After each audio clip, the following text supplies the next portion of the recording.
rewind a little bit to 1971, in our chairman's message last month, we addressed how gold versus Wall Street grew post 1971. So 1971 was when Nixon formally withdrew the U.S. from the gold standard. The immediate beneficiary was there was demand and a market to own gold.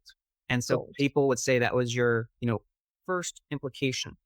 But what we wrote about and talked about in our message was that in 1971, the dollar became fully synthetic because it was no longer backed by anything. And so there was risk that the world would go off the dollar standard.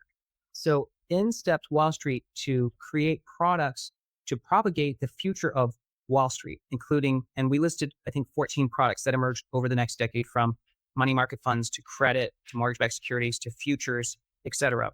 And dollar dominance by the end of that period went from 27% of GDP terms, but to 57% of central bank reserves and 80% of financial transaction quotes. So Wall Street created products that made the dollar dominant, and the market cap of equities today is 40 trillion compared to 2 trillion for gold. So in other words, gold is 5% of all available assets.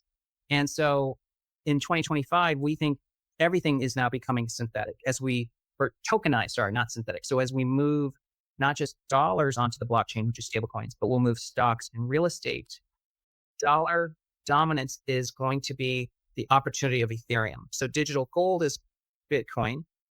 And so in that world, we believe Ethereum could flip Bitcoin, similar to how Wall Street and equities flipped gold.